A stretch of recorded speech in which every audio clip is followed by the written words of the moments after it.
est à la fois fun et écologique, et dont la simplicité d'utilisation convient donc au plus grand nombre de débutants comme initiés. Et donc, afin de permettre son utilisation dans une approche MEI, le skateboard a été instrumenté avec un banc d'essai qui lui est associé avec un applicatif LabVIEW, et donc qui permet d'en vérifier ses performances. Donc le système est constitué de plusieurs choses. Déjà, d'un skateboard instrumenté, donc il dispose de points de mesure permettant des relevés des tensions et des courants au niveau à la fois du pack de batterie et au niveau du moteur. Également un banc d'essai qui permet une étude dynamique, et à la fois donc un latch de sécurité, un pupitre d'acquisition et une télécommande. Alors on va voir en détail un petit peu tout ce système. Donc déjà sur le skateboard instrumenté, nous allons donc retrouver la possibilité de faire des mesures sur batterie. Donc le pack de batterie du skate est modifié pour recevoir un boîtier de mesure permettant la mesure de chacune de ces tensions des 3 batteries qui constituent le pack, ainsi que la mesure du courant qui est délivrée par le pack complet. Et nous allons retrouver également des mesures moteurs. Et donc, de même que le pack de batterie, un boîtier de mesure a été inséré en partie arrière du skate et qui va permettre donc la mesure de la tension appliquée au moteur, ainsi que la mesure du courant qui est consommé par ce moteur. Concernant l'essai, il va permettre de réaliser différentes mesures produisant différentes conditions d'utilisation. Et en premier lieu, vous allez retrouver donc une potence avec une vis écrou qui va permettre d'appliquer un effort sur la planche qui sera représentatif du poids du skater, et également un système de capteur d'effort qui va permettre d'avoir une mesure précise de cette contrainte. Toujours concernant le banc des salons, voir qu'il est équipé d'un ensemble motoréducteur et d'une roue motrice identique à celui du skate, qui est positionné à l'intérieur du banc et qui va servir de charge et donc de frein. Donc en chargeant la machine à courant continu par un rhéostat, on va pouvoir faire varier la valeur du freinage, représentative des différents profils de la surface d'évolution du skater. Toujours le banc d'essai, nous allons voir qu'il permet également la mesure de la vitesse du skate. Donc il y a un index qui est monté sur la roue motrice du skate et qui vient ainsi activer un capteur inductif qui lui est associé.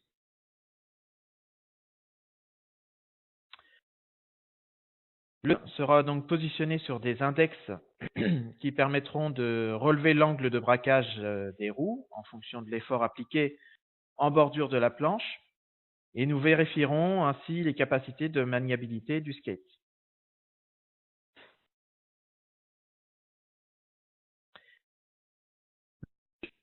D'acquisition, il sert d'interface entre les mesures issues de l'ensemble skate et banc et le PC, donc sur lequel sera installé l'applicatif LabVIEW.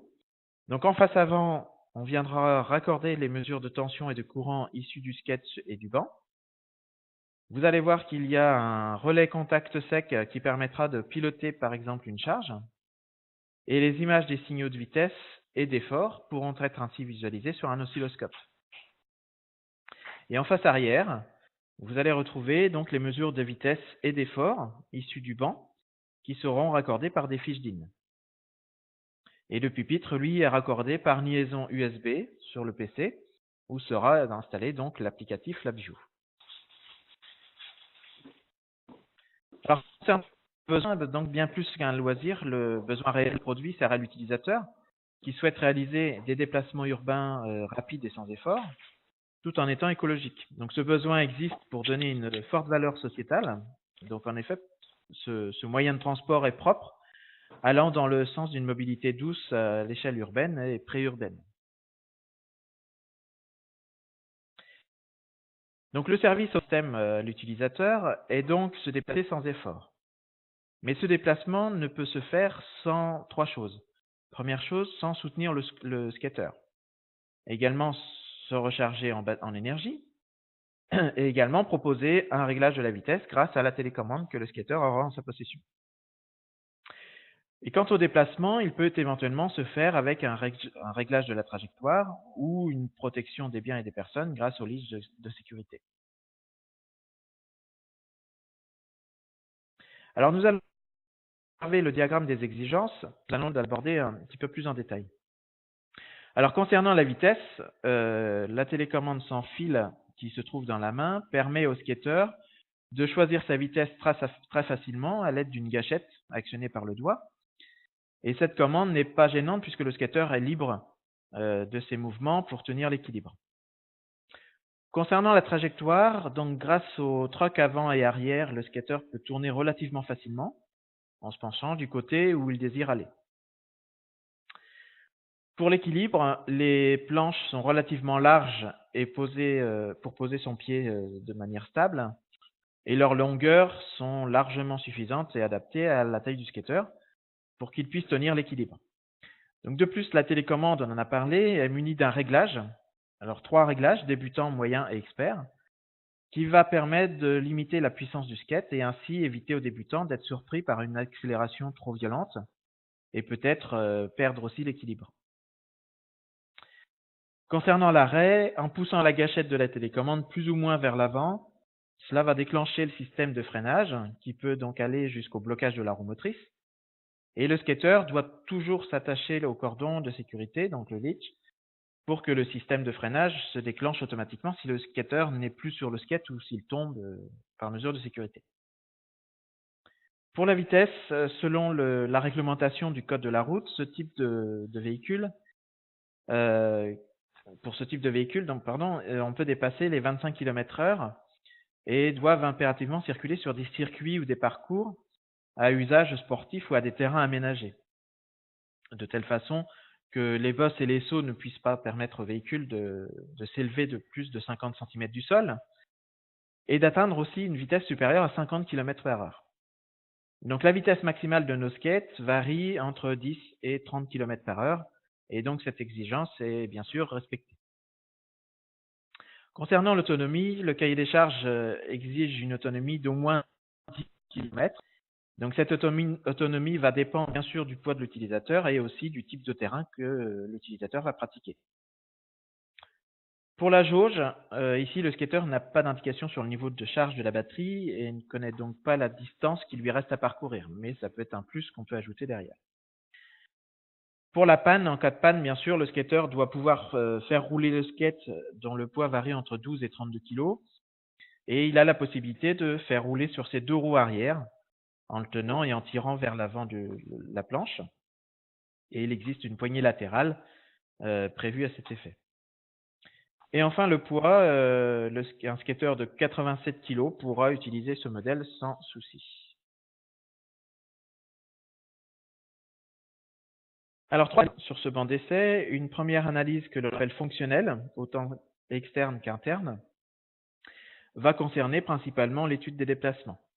Une autre analyse va pouvoir se faire, c'est l'analyse structurelle, qui concerne l'étude de la propulsion et toutes les caractéristiques MEI, et également l'analyse comportementale. Donc cette analyse va s'intéresser à la fois à l'étude de la commande et aux efforts réalisés au cours de la glisse. Donc l'utilisation de ce support va permettre de caractériser les 3 écarts, que l'on va voir juste après, ce qui correspond donc à une approche descendante et externe. De la même manière, ce support réel va permettre aux élèves de mener des activités pratiques et concrètes, et en particulier l'expérimentation. Alors, donc l'enseignement des sciences de l'ingénieur a donc pour objectif d'aborder la démarche de l'ingénieur, qui permet 3 choses, à la fois de vérifier les performances attendues du système par l'évaluation de l'écart entre le cahier des charges et la réponse expérimentale, c'est ce qu'on appelle l'écart LC, donc entre le souhaité et le réel, de proposer et de valider des modèles d'un système à partir d'essais par l'évaluation de l'écart entre les performances mesurées et simulées, donc là par MATLAB, c'est ce qu'on appelle l'écart SL, et également de prévoir des performances attendues au cahier des charges par l'écart SC. Alors l'identification et l'analyse de ces écarts mobilisent des compétences transversales, aussi bien en mathématiques, en sciences physiques ou en techniques de sciences de l'ingénieur. Et le skateboard électrique répond à toutes ces exigences, bien sûr. Le skateboard, dans des thèmes de la mobilité, il va correspondre aux compétences suivantes. La compétence analysée, on va rentrer dans le domaine A3, qui est donc caractériser les écarts, qu'on vient de voir juste avant. Pour la modélisation, donc il va y avoir deux compétences B1 et B2, donc identifier et caractériser les grandeurs agissant sur un système, puis proposer et justifier un modèle. Concernant l'expérimentation, nous serons dans le C2 qui va mettre en œuvre un protocole expérimental. Et pour communiquer, eh bien, nous avons les deux domaines, D1 et D2, qui va à la fois rechercher et traiter les informations, mais aussi mettre en œuvre une communication. Donc toutes ces compétences peuvent être mises en œuvre par l'approche inductive ou bien déductive, comme le prévoit le programme avec les cours. Nous pouvoir également transversal. Donc cet enseignement transversal, par exemple, ça va être de quoi est constitué le skate. Donc nous allons mettre en place deux compétences sur identifier puis caractériser les fonctions et les constituants d'un système. L'approche, on a parlé de tout à l'heure, donc matériaux, énergie, information, qui caractérise la technologie industrielle actuelle et qui s'applique à tous les domaines techniques, est parcouru en détail dans ce support. Alors, donc on va parler de deux éléments. Première chose, la maniabilité. Donc on va avoir une comparaison et une justification des choix des matériaux adaptés à l'égard de la direction désirée. Et puis une deuxième qui est donc la charge utile, c'est-à-dire la déformation de la planche.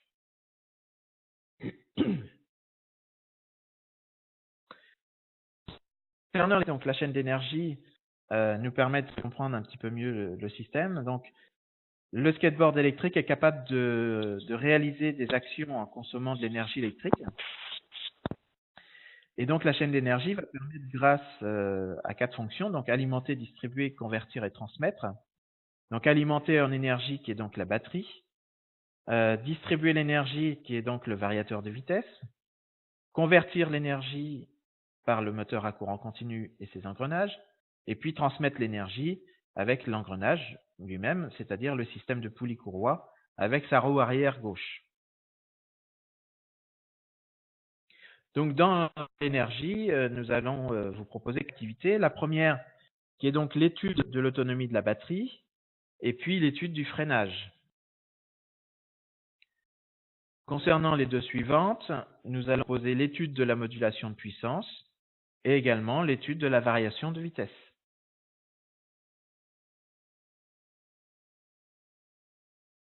Concernant l'information, donc nous allons voir que le skate électrique est capable de réaliser des actions tout en informant l'utilisateur. Donc par rapport à la chaîne d'énergie que nous avons vue tout à l'heure, donc nous allons avoir la fonction acquérir, donc le composant permettant d'acquérir les grandeurs physiques et donc un capteur. Et ici, ça va être le récepteur radio lié à la télécommande. Et cette information va convertir en une image informationnelle pour la fonction traitée. Vous avez juste après. Donc la fonction traitée, elle est essentielle pour les systèmes nécessitant rapidité d'exécution. Et cette partie commande est à base d'électronique et de l'information par la carte des microcontrôleurs, qui va ensuite être dans la fonction communiquer ou informer. Donc l'utilisateur reçoit ces informations par des signaux, par des messages. Et par exemple, le signal lumineux pour dire que le skate est bien alimenté. Et cette partie communication va donner l'ordre d'exécution à la chaîne d'énergie du skate via donc le variateur de vitesse qu'on a vu précédemment.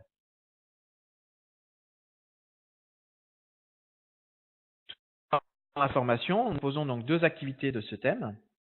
Donc vous avez l'analyse des fonctions et constituants et également et surtout donc l'utilisateur qui reçoit des informations telles que les signaux lumineux par le variateur de vitesse sur lequel on réagit par rapport à la télécommande. Par contre, l'acquisition, donc on a vu qu'il y avait un pupitre d'acquisition. Donc le support est modifié de manière à pouvoir réaliser plusieurs acquisitions, donc grâce au pupitre de commande et le système LabVIEW. Donc nous allons voir ça en détail. l'acquisition que l'on peut en faire, c'est l'acquisition de la tension et courant de la batterie.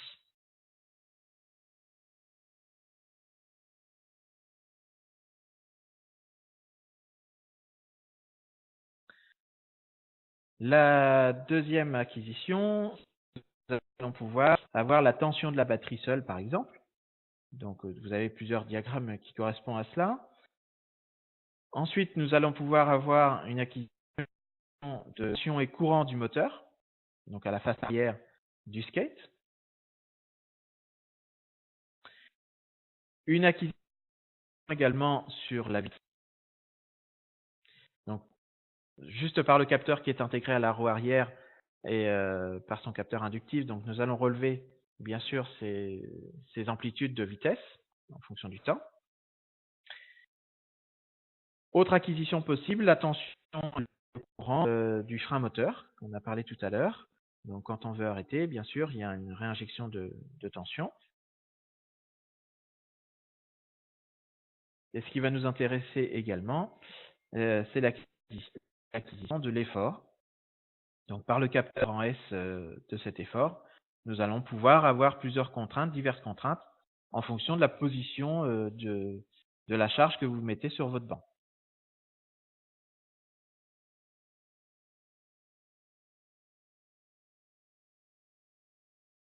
Alors, il y a plusieurs pistes de projets qui sont proposées. Donc, le premier, contrôler, par exemple, l'accélération. Donc, contrôler l'accélération que vous avez ici en image. Vous allez avoir également proposé on peut faire ce genre de projet, proposer une signalisation également, puisque je vous ai dit tout à l'heure que sur la présence lumineuse, du signal lumineux du skate, quand on varie la vitesse également, on peut faire ce genre de choses, donc proposer une signalisation. On peut également communiquer avec l'utilisateur de manière à ce que l'utilisateur reçoive les informations sur l'état du skate, par exemple sur son smartphone ou sa tablette. Et également disposer d'une télécommande, où là, la manipulation de la télécommande doit être simple et ludique. Donc, c'est déjà le cas, puisqu'on a également une télécommande associée à ce skate. Alors, je vais vous mettre juste un instant les vidéos par rapport aux acquisitions. Donc, on va rentrer en détail dans celui-ci, par exemple. Donc, l'acquisition de la tension et courant de la batterie. Donc, nous allons voir comment ça fonctionne. Et effectivement, voilà, vous avez des variations d'amplitude en fonction de la vitesse associée que l'on met au skate.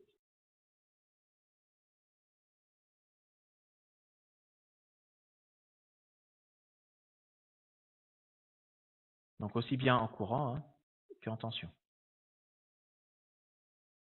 Ensuite, ici en suivante, nous avions la batterie. Bon, là je pense que tout le monde a compris au niveau des amplitudes des différentes tensions de batterie. Nous avons également l'action du tension et courant du moteur. Donc on va voir également une petite vidéo par rapport à ça. Donc voilà comment ça fonctionne. Effectivement, aussi bien en tension qu'en courant, en fonction de la vitesse. Alors, il est possible de calibrer le courant de manière à remettre votre zéro en position normale et classique. Ensuite, nous avions l'acquisition de vitesse. Donc, on va voir à quoi ça correspond. Voilà, donc en fonction de l'accélération que l'on met en place avec la télécommande, vous avez une vitesse qui est proportionnelle au temps.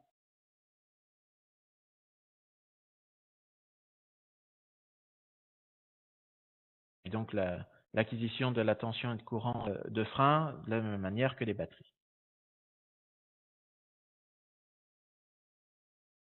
Voilà, donc les sociétés Distrap et Campus IP vous proposent ainsi donc un équipement professionnel, comme vous l'avez bien compris, qui fait de lui donc un outil pédagogique qui répond parfaitement aux besoins des formations, que ce soit en bac STI 2D ou en bac SSI. Donc, je vous laisse vous rapprocher de ces sociétés afin de découvrir ensemble toutes les solutions qui sont adaptées à vos attentes ou à vos besoins. Je vous remercie donc de votre attention.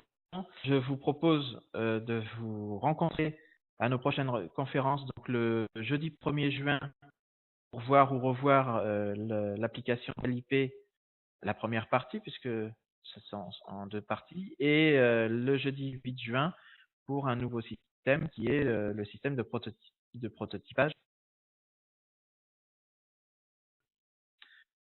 Voilà, je vous souhaite une journée, je vous dis à très bientôt et merci de votre attention.